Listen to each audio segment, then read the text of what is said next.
부동산 금융 2교시입니다. 자, 이번에는 상환 방법으로 갑시다. 상환이 뭐죠? 갚는다는 말이죠.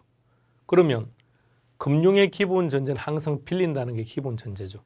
그래서 부동산 금융 그러면 아무런 말이 없어도 내가 부동산을 취득하기 위해서, 관리하기 위해서, 개발하기 위해서, 개량하기 위해서 이런 건 외우지 말고요. 그러니까 시험 문제는 그렇게 나오는 걸 외우지 마시고, 자, 이들을 위해서 돈을 빌렸다가 기본 전제죠. 그럼 돈을 빌렸으니까 갚아야 되는데, 자, 어떻게 갚을 거냐? 그 상환 방법에서 체계도를 먼저 한번 보게 되면 이걸 물어봐요. 고정금리와 변동금리. 그러니까 지금은 여러분들 입장에서 아직 이 개념들이 정리가 안 된 상태이기 때문에 딱 들어도 딱히 느낌이 없을 거예요. 그러나 자꾸 이렇게 체계도를 먼저 보고 목차를 보면 학습해야 될 범위가 명확해지기 때문에 시간이 갈수록 점점 좋아질 겁니다. 고정금리와 변동금리가 있는데 고정금리 중에는 원금균등과 원리금균등이라는 게 있습니다. 그리고 우리가 은행에 대출을 받으러 가면 대부분 원금균등이거나 원리금균등이죠. 그렇기 때문에 시험 문제에서는 원금균등과 원리금균등이 80%라고 생각하시면 돼요. 나머지 20%가 다른 내용들을 물어보고 있습니다. 자, 그 다음에 주담대, 주택담보대출. 이게 현재 우리가 하는 거죠. 그러니까 현재 우리나라가 시행하는 주담대 금리는 어떻게 결정하느냐. 우리가 뉴스를 해도 주담대라고 말을 해요. 신문을 보더라도 주담대. 그러니까 주담대가 뭐냐? 주택담보대출. 고정금리와 변동금리에서 결론, 제일 중요한 시험 문제는 뭐냐? 위험을 부담하는 자가 누구냐? 즉 차입자가 위험을 부담합니까? 아니면 돈을 빌려준 대출자, 은행에서 위험을 부담합니까? 이거 물어보는 거예요. 두 번째, 원금균등과 원리금균등에서는 물어볼 내용이 아주 많아요. 그래서 이제 이런 내용들을 쭉 물어보게 됩니다. 앞으로 여러분들은 이 체계도를 계속해서 보게 될 겁니다. 자, 주담대, 기준금리, 가산금리 이런 말이 있죠. 그냥 오늘 진도에서는 안 들어가겠습니다만 우리나라 주담대는 어떻게 결정하느냐 하면 기준금리 더하기 가산금리입니다.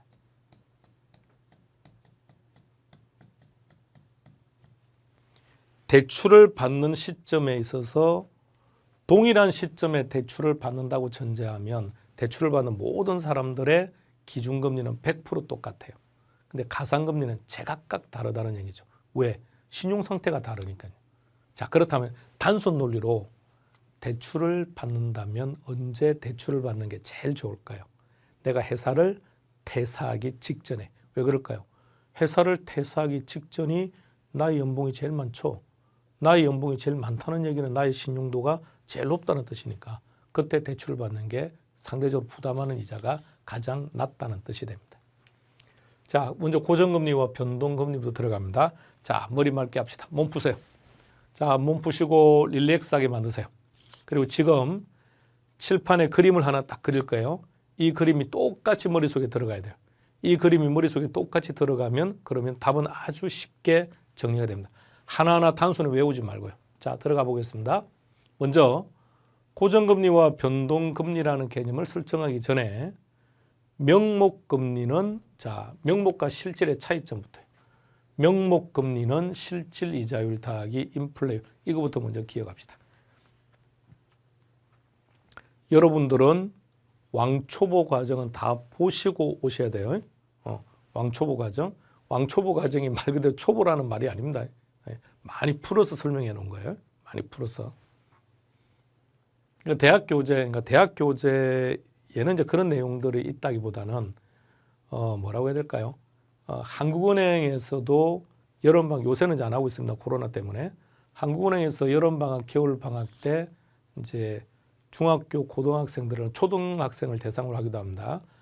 경제 교실을 여는데 그 경제 교실에서는 경제와 관련된 아주 수준 높은 강의들을 해요. 유익합니다. 자녀분들 좀 보내보시기 바랍니다. 자, 거기에 사용되었던 자료들을 근거로 해서 왕초보 과정 여러분들이 많이 설명한 겁니다. 자, 이렇게 전제 한번 해봅시다. 우리가 은행에 대출을 받으러 간 거예요. 은행에 대출을 받으러 갔더니 은행에서 뭐라고 하느냐 이렇게 얘기합니다. 우리 은행이 당신에게 돈을 빌려주지 않고 이 돈을 다른 용도에 사용한다고 하더라도 7%는 받을 수 있습니다. 그렇기 때문에 당신은 최소한 7%의 이자는 부담해야 됩니다. 그래서 이 실질 이자율이라는 것을 은행 입장에서 말하면 요구 수익률이 됩니다. 은행 입장에서 말하면 요구 수익률이 됩니다. 왕초보 과정을 학습하셨다면 왕초보 과정에서 요구 수익률을 엄청나게 강조했던 거 기억나십니까? 그게 바로 기회비용이라 그랬죠. 그러니까 누구 입장이든 생각해 보세요. 은행에서 대출을 하는 것도 은행 입장에서는 투자를 하는 거죠. 그죠? 돈을 빌려주고 그에 따른 이자를 받는 거니까 은행도 투자를 하는 거죠. 그러니까 투자를 할 때는 항상 뭘 고려해야 됩니까? 기회비용을 따져봐야죠. 그래서 은행은 이렇게 생각한 거야. 그리고 당신이 빌려달라는 그 기간 동안 3%의 인플레가 예상이 됩니다. 그래서 10% 주세요라고 해서 우리 서로 합의하고 10%로 결정을 한 겁니다. 자, 이 상황을 똑같이 기억해 주세요. 실질 이자율이 요구 수익률이라는 것은 꼭 기억해 두셔야 됩니다. 자, 이걸 딱 머릿속에 똑같이 기억하세요. 명목금리는 실질금리 더하기 인플레율인데 그러니까 상황 설정을 하자고요. 실질 이자율, 은행에 돈을 빌리러 갔더니 은행에서 최소한 7% 부담하라고 하더라. 그리고 빌려달라는 기간 동안 3%의 인플레가 예상되기 때문에 10% 달라고 하더라. 자, 이래서 10%를 결정한 겁니다. 자, 그런데 시간이 지나다 보니까 은행 측에서 미처 예상하지 못했던 인플레가 발생한 거예요.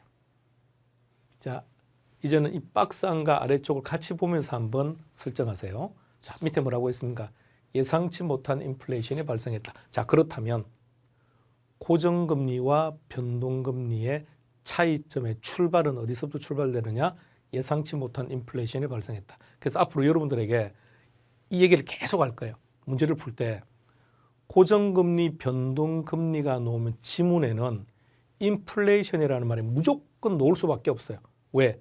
인플레가 발생하지 않으면 고정과 변동은 차이가 없으니까요. 자, 그래서 그렇다면 우리 입장에서 답을 찾는 우리 입장에서 고정금리와 변동금리라는 말이 보이면 인플레이션은 봐야 된다, 볼 필요 없다. 볼 필요가 없죠. 왜? 그게 기본 전제니까요. 그러면 고정과 변동이 딱 나오면 우리는 뭘 생각하느냐? 이거 누가 유리하지? 누가 불리하지? 이걸 빨리 기계적으로 판단해야 됩니다. 그래 답을 쉽게 빨리 찾을 수 있다는 얘기입니다. 자, 아래 위로 같이 갑니다. 자, 이렇게 된 경우 고정과 변동의 차이점을 한번 구분해 볼게요. 자, 고정금리 단어 그대로 해석해 보세요. 단어 그대로 해석하면 금리가 고정되어 있다는 거죠. 자, 그러면 명목금리가 고정되어 있다는 뜻일까요? 실질금리가 고정되어 있다는 뜻일까요? 어떤 경우나 즉 고정금리이든 변동금리이든 어떤 경우이든 명목이 그렇다는 뜻입니다. 그러니까 명목이 고정이라는 거예요. 이런 게 이제 하나씩 시험 문제가 되는 거죠. 자, 그러면 이제 뒤에서부터 하나씩 움직일게요. 뒤에서부터 예상치 못한 인플레이션 2%, 예상 가능한 인플레이션 3%, 플러스 실질 이자율 한 개 10%라는 얘기입니다. 그러면 이 실질 이자율은 몇 프로입니까? 그렇죠. 5%겠죠. 자, 그러면 이제 이 숫자만 딱 봐주세요.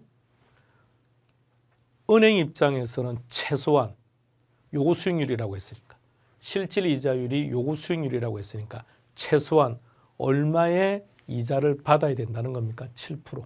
근데 몇 프로를 받은 거죠? 5%.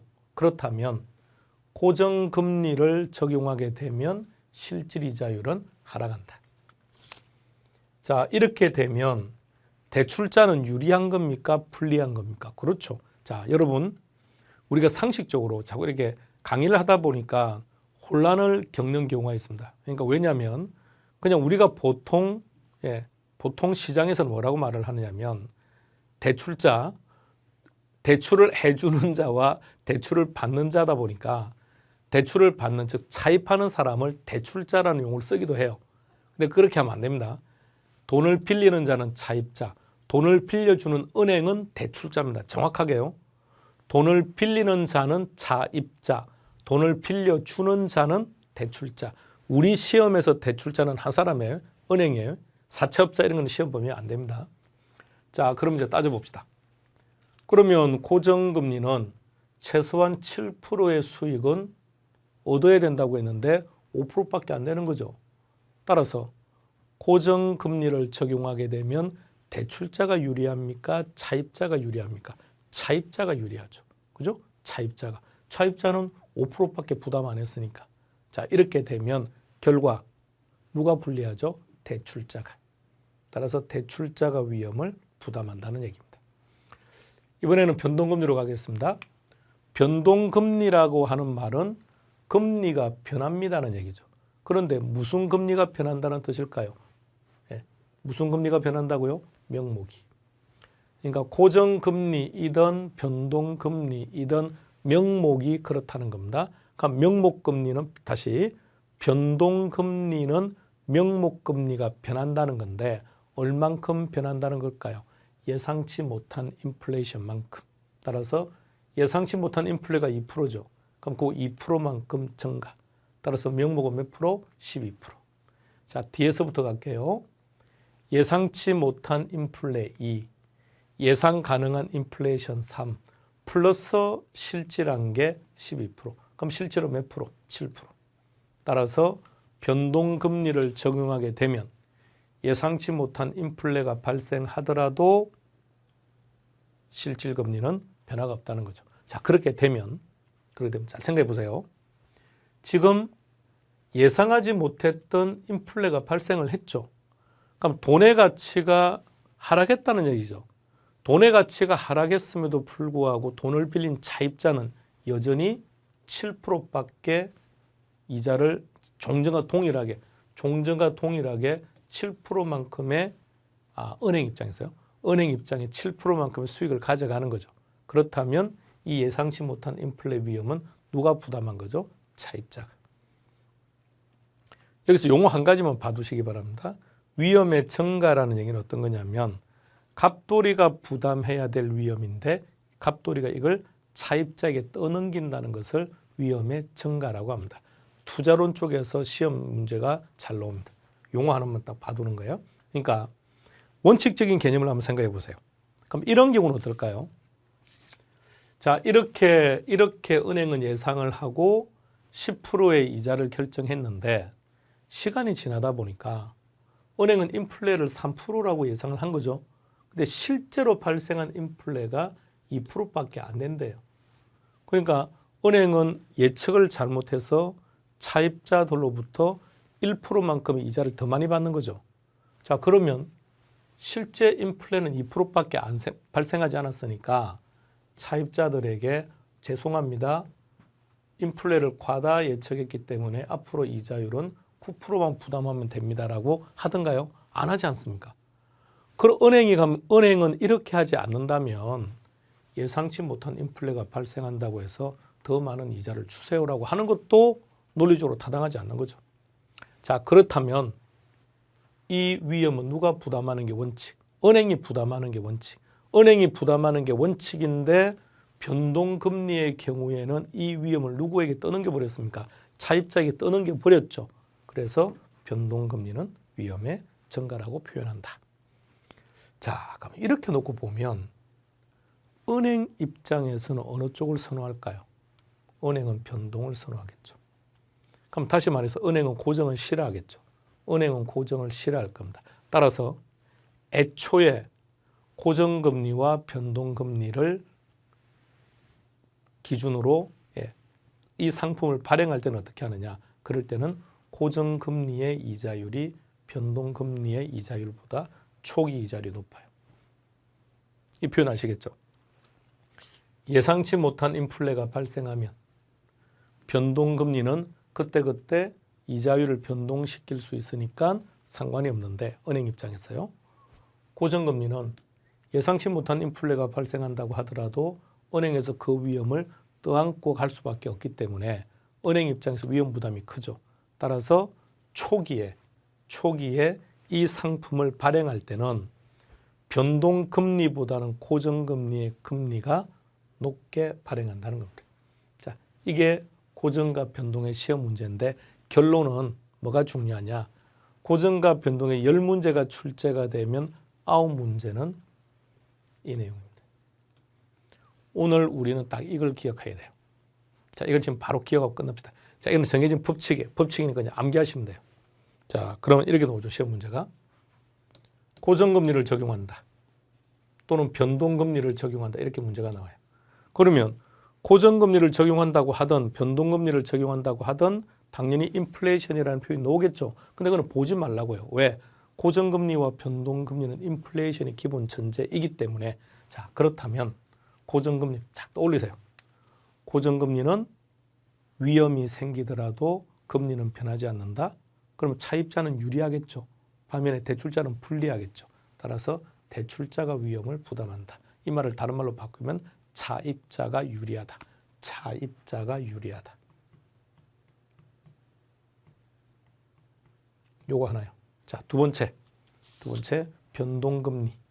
변동금리는 위험이 생길 때마다 이자율을 인상시켜서 그 인상된 이자율을 차입자가 부담을 해야 되니까 차입자의 위험 부담이 커진다. 따라 누가 유리하다? 대출자가 유리하다. 자, 문제는 이렇게 출제되었습니다.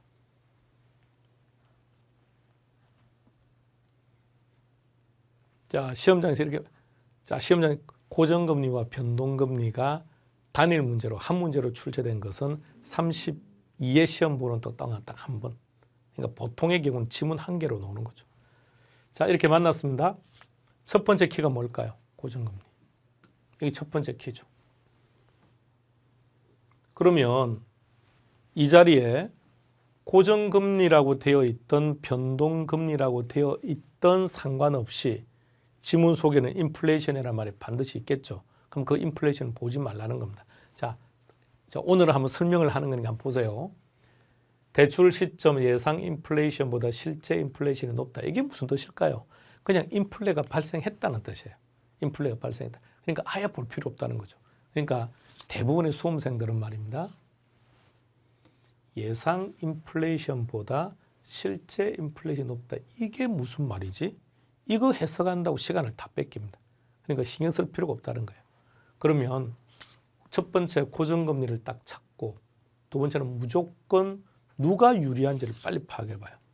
고정금리를 적용한다고 했으니까 대출자가 유리합니까? 차입자가 유리합니까? 차입자가 유리하죠. 그럼 대출자인 금융기관은 불리한 거죠. 손해고 차입자는 어떻습니까? 유리하고 이렇게 나와야죠. 자, 하나 더 볼까요? 자, 갑니다. 첫 번째 키는 변동금리. 일절 인플레이션 관련된 표현들은 보실 필요 없고요. 자, 변동금리가 발생하면 누가 유리하다고요? 그죠? 변동금리는 대출자인 은행이 유리하다는 거죠. 따라서 대출자를 인플레 위험으로부터 보호해준다. 이거 유리하다는 말이죠. 자, 그럼 첫 번째 우리가 고정금리와 변동금리는 그렇게 해요. 자, 지금 물론 결론은 말입니다. 결론은 뭘 기억하면 되느냐? 고정금리다? 아, 고정금리니까 차입자가 유리하구나. 변동금리다? 아, 대출자가 유리하구나. 딱 이것만 하면 끝. 이렇게 말면 이거 가지고 고정과 변동 시험 문제가 나오면 90%의 답을 찾을 수 있습니다. 그런데 지금은 이제 우리 초기 단계니까요. 초기 단계니까 이것만 탁 하고 끝내버리면 너무 할 게 없지 않습니까? 그러니까 지금은 그림 전체를 좀 한번 기억해 두시는 게 좋을 듯 합니다. 그러니까 지금은 이 그림을 머릿속에 전체 이 박스 안에 있는 거예요. 박스 안에 있는 걸 머릿속에 한번 넣고 하나씩 그려보자고요. 응? 자, 이래 놓고요. 명목은 실질 더하기 인플레인데 그래서 7%, 3%, 10%를 결정했는데 예상치 못한 인플레가 발생했다. 그러면 고정금리일 때와 변동금리일 때 어떻게 할 거냐? 자, 고정금리이든 변동금리이든 무엇이 고정이고 무엇이 변동한다고요? 명목이. 그럼 고정금리일 때는 명목 계속해서 10%, 변동금리일 때는 명목이 12%. 그럼 뒤에서부터 쭉 움직이면서 결론은 실질금리가 어떻게 변하느냐 이걸 판단하는 거죠. 자, 그렇게 해서 그 그림을 근거로 해서 아, 그래서 대출자가 유리하구나. 그래서 차입자가 유리하구나. 그러면 은행 입장에서는 당연히 고정금리를 싫어하겠구나. 그래서 은행 입장에서는 고정금리를 발행할 때 초기 이자율을 높게 발행한다. 이렇게 해서 일단 지금은 전체적인 그림을 조금 그려두시면 좋겠습니다. 그리고 이제 시간이 지나서 5월달 이후로 가면 이제 결론으로 딱 가야죠. 고정은, 변동은 딱 이렇게. 자, 하나 정리했고요. 자, 이제 두 번째는 고정금리 중에서도 제일 중요한 게 원금 균등하고 원리금 균등입니다. 자, 역시 머리 맑게 해주시기 바랍니다. 항상 제목은 말입니다. 제목은 우리가 여러분들 친구분들하고 개모임 하십니까? 그러면 그 개모임의 조직의 이름을 정할 때 어떻게 합니까? 그 모임을 설명할 수 있는 가장 함축적인 단어를 쓰지 않습니까? 그죠? 그래서 초딩 친구들이다, 고딩의 친구들이다, 그래서 아주 이렇게 어리로서 뭉쳐진 집단의 이름과 그냥 사회생활 하면서 만났던 사람들의 모임의 이름은 전혀 근본적으로 다르게 짓지 않습니까? 자, 그러니까 제목은 내용을 함축하고 있습니다. 따라서 여러분들은 제목 가지고 모든 것을 끝낼 수 있도록 하셔야 돼요. 자, 제목이 뭐라고요? 원금이 균등이구나. 이렇게. 원금은 어떻다고? 자, 이 그림을 잘 봐요. 원금은 균등하구나. 같이 보세요. 그래서 상환 후기로 갈수록 원금 상환액은 똑같다, 균등하다, 일정하다. 자, 이자는 어떻게 구하죠? 라고 질문을 드리면 이자는 어떻게 구합니까? 라고 물어보면 보통 대부분의 수험생들이 이렇게 대답을 합니다. 자, 만일 이렇게 결정을 한다면 말입니다. 요 이자 지급액은 1회차부터 마지막 120회차까지 이자는 전혀 안 변한다는 얘기 아닙니까? 그죠? 그러니까 원금 아니죠, 원금.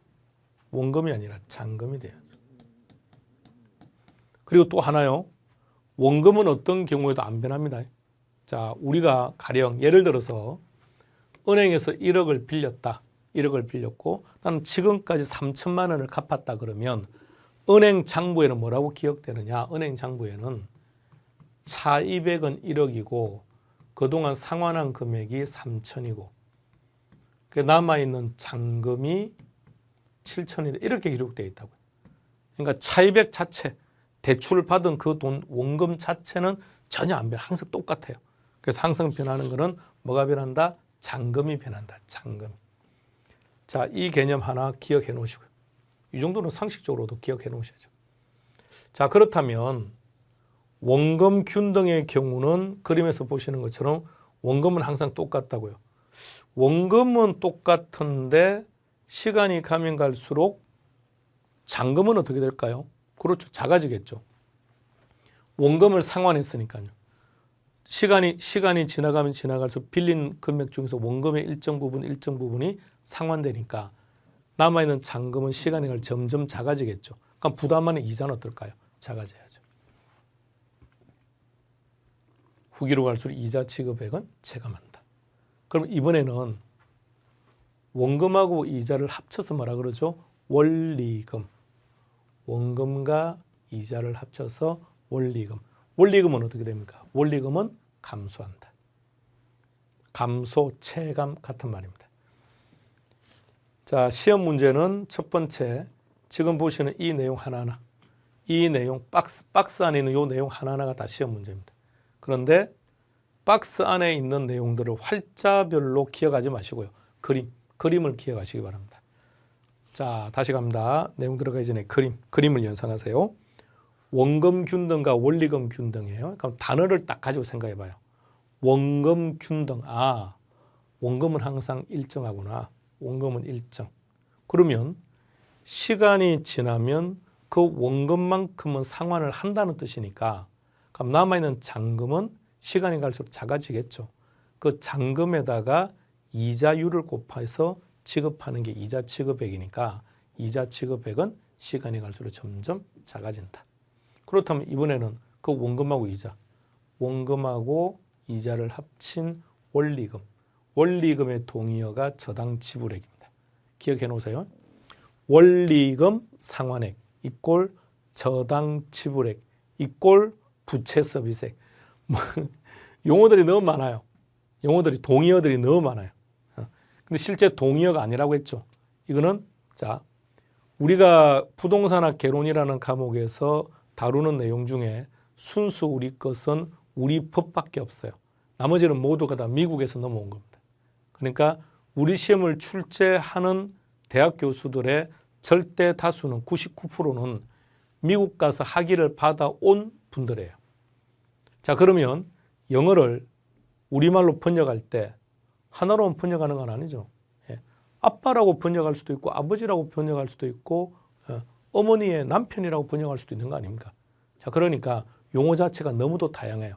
그러니까 편의상 우리가 동의어입니다라고 말을 하지만 실제는 동의어가 아니라 번역상의 차이라는 거죠.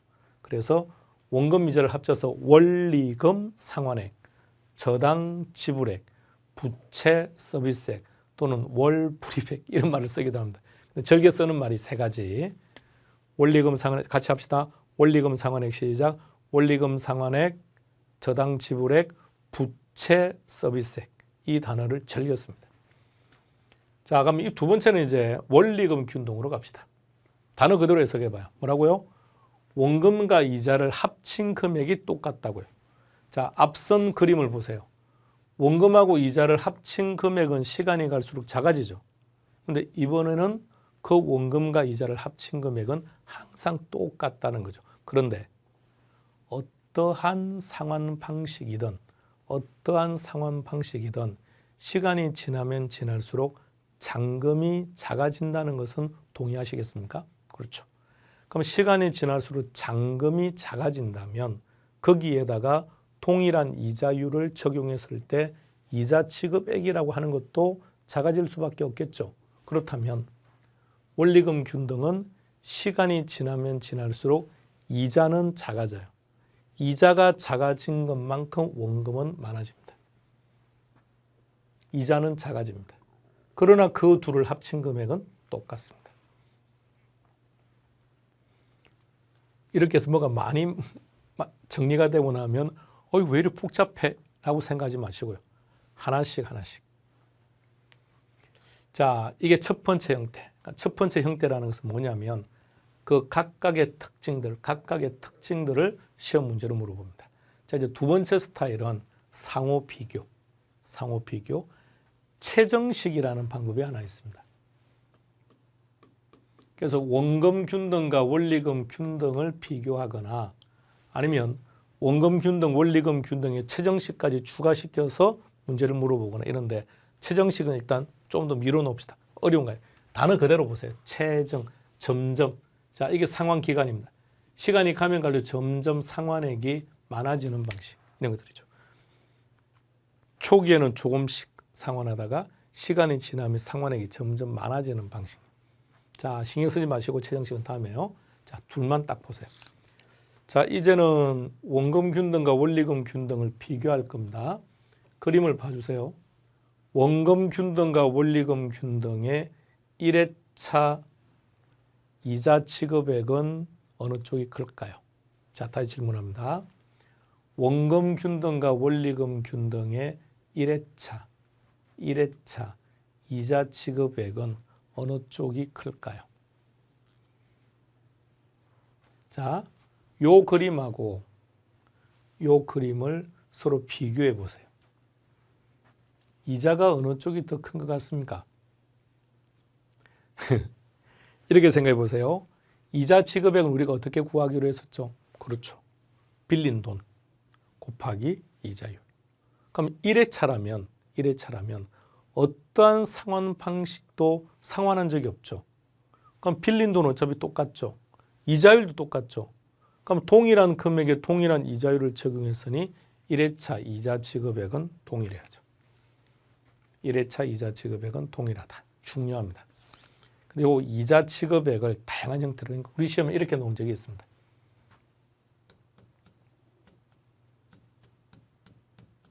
그러니까 이자 지급액 자리에 월부금이 들어간 거예요.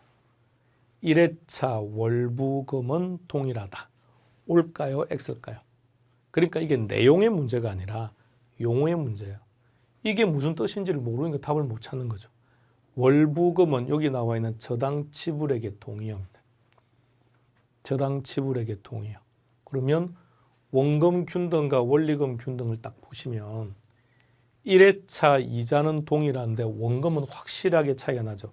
원금은 어느 쪽이 큽니까? 그렇죠. 원금은 원금 균등이 훨씬 크죠. 그럼 다시 말하면 원금 균등과 원리금 균등 중에서 이 둘을 비교하면 원금 균등이 원리금 균등보다는 초기에 원금을 많이 상환한다는 거죠. 그러면 원금을 많이 상환을 한다는 얘기는 남아있는 잔금은 상대적으로 적겠죠. 잔금이 적으면 이자는 어떨까요? 작아지는 거죠. 그래서 이자를 비교해 보세요. 이자. 시간이 가면 갈수록 이자는 그렇죠. 원리금보다 작아지는 거죠. 따라서 초기에는 차입자가 상환해야 될 금액이 크지만 시간이 가면 갈수록 상환하는 금액이 적어지는 방식이 원금 균등이죠.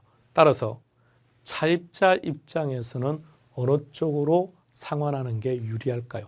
말할 것도 없이 원금 균등이죠. 그런데 우리가 은행 가서 대출을 받으면, 자, 여러분 중에서 대출을 받으신 분들 잘 생각해 보세요.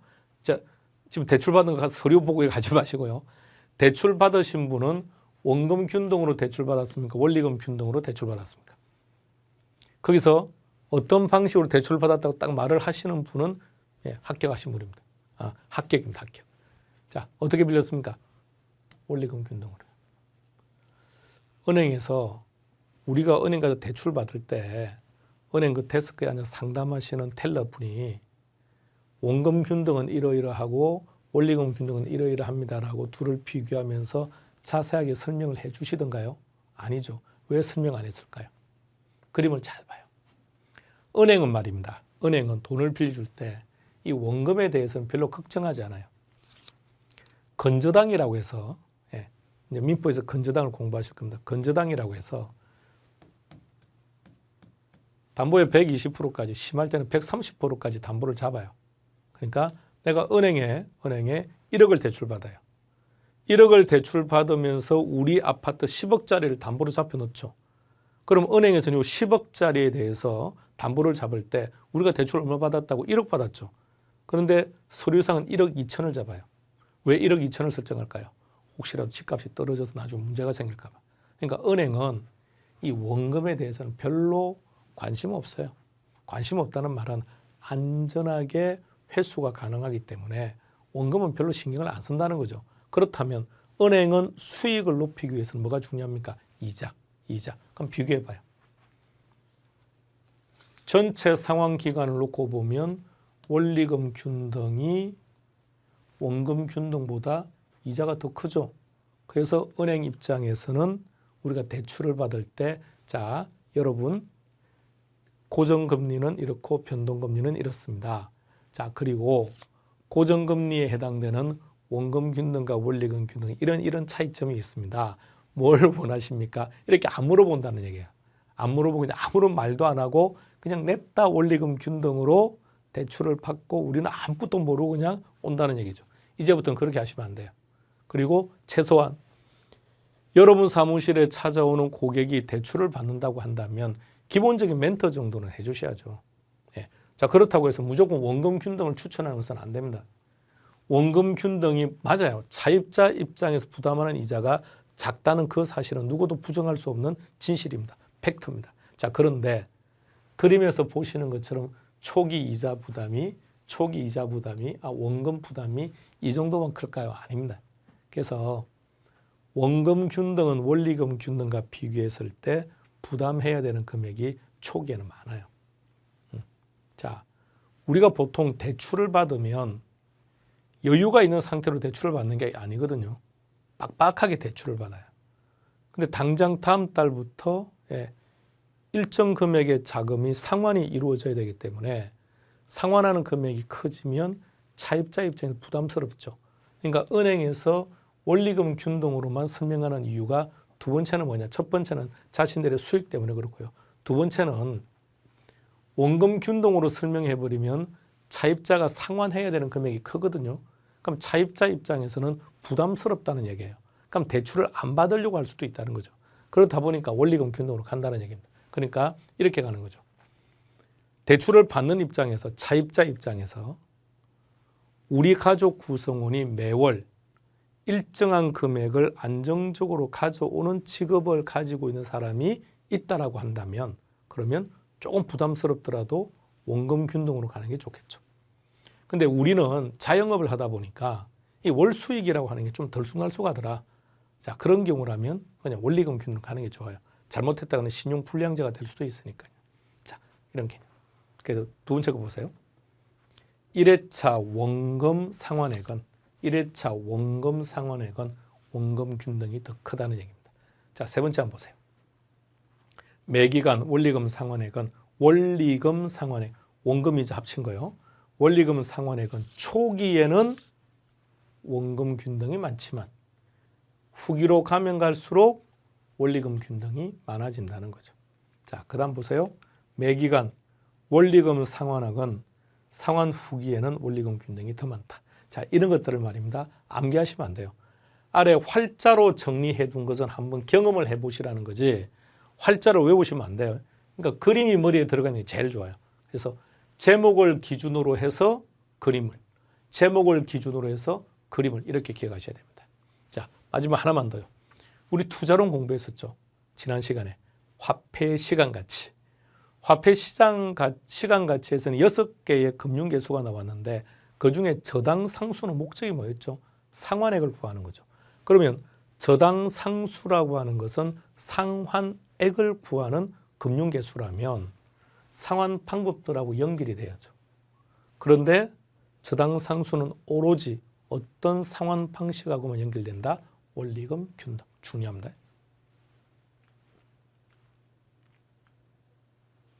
자, 이렇게 시험을 놓으면 첫 번째. 고정금리는 위험 부담을 누가 하는 거죠? 고정금리는 대출자, 은행이 하는 거죠. 변동은 누가 하는 거죠? 예. 자, 변동은 차입자가 하는 거죠. 두 번째, 이들의 비교. 그림을 활용하라 그랬습니다. 기출문제 하나만 풀어볼게요. 자, 옳은 것을 선택하라 그랬습니다. 여러분들은 먼저 문제를 풀고 들어오세요. 자, 갑니다. 첫 번째, 원금 균등이랍니다. 원금 균등은 딱 머릿속 그림을 딱 떠올리세요. 원금은 일정하죠. 이자는 갈수록 작아지죠. 그럼 그 둘을 합치면 원리금은 작아지겠죠. 매기간 상환하는 원리금, 원금 이자를 합친 금액과 대출 잔액, 잔액은 점차적으로 감소한다. 정확합니다. 두 번째 갑니다. 이번에도 이번에는 원리금 균등입니다. 원금 이자를 합친 게 똑같다는 거죠. 매기간 상환하는 원금 상환액. 원리금 균등은 원금과 이자를 합친 건 똑같죠. 시간이 갈수록 이자는 작아지죠. 그러니까 원금은 많아지겠죠. 그러니까 원금으로 쓰니까 점점 증가한다. 자, 디귿으로 갑시다. 최정식. 자, 문제 나와서 한 번 더요. 그냥 앞서 그림 그렸던 이런 겁니다. 상환 기간이고요. 상환액이라고요. 시간이 지나면 지날수록 점점 많아지는 방식. 그러니까 사회 초년생이 대출을 받으려고 해요. 그런데 사회 초년생이라면 아직은 소득 수준이 많지는 않겠죠. 그러니까 조금씩 상환을 하다가 과장이 되고 부장이 되고 이사가 되면 소득이 많아지죠. 그때 상환을 많이 하는 거죠. 그래서 미래에 소득이 증가될 것으로 예상되는 젊은 층에게 적합한 방식입니다. 정확합니다. 리얼. 자, 이 세 가지 방식을 비교했을 때 리얼 같은 경우 잘 보세요. 총 이자 수입, 이자 수입이라고 해서는 은행 입장에서 말을 한 거네요. 자, 크기를 물었습니다. 그러면 이렇게 생각해 보세요. 은행은 똑같은 금액을 대출했지만 어떨 때 이자를 많이 달라고 요구할까요? 은행의 위험이 클 때. 그럼 최정식의 경우라면 은행 입장에서 원금을 회수하기까지 시간이 오래 걸리겠죠. 그럼 당연히 이자, 전체 기간의 이자 수입은 당연히 최정식이 제일 크겠죠. 최정식이 제일 크고요. 그 다음이 원리금, 원금. 최정식이 제일 크고 그 다음에 원리금, 원금. 이런 식으로 되는 거죠. 따라 답은 2번. 이런 식 형태로 우리 시험에서 출제가 됩니다. 자, 두 번째. 금융 2교시에서 중요한 것은 원금 균등과 원리금 균등을 비교하는 것. 그러니까 두 가지만 기억하면 되죠. 고정금리와 변동금리. 첫 번째, 고정금리와 변동금리에서는 궁극적으로 뭘 기억해야 되느냐. 고정금리일 때 누가 위험을 부담합니까? 변동금리일 때 누가 위험을 부담합니까? 그럼 그 말을 싹 바꾸면 누가 유리합니까? 그게 결론입니다. 자, 두 번째, 원금 균등과 원리금 균등은 비교하는 내용들이 많죠. 자, 이걸 단순하게 활자로 기억하시면 암기해야 될 지문들이 아주 많아요. 그러니까 활자로 기억하시면 안 돼요. 그림. 원금 균등, 단어 그대로 원금 균등. 아, 원금은 일정하구나. 이자는 갈수록 작아져야죠. 그렇다면 그 둘을 합친 원리금도 갈수록 작아진다. 그러니까 원리금 균등은 원금과 이자가 합친 금액은 똑같다. 그런데 시간이 갈수록 이자는 작아지니까 원금은 많아진다. 이렇게 정리하면 되겠죠. 자, 상환 방법이었습니다. 우리 잠시 쉬었다가 유동화 과정을 한번 정리해 보겠습니다.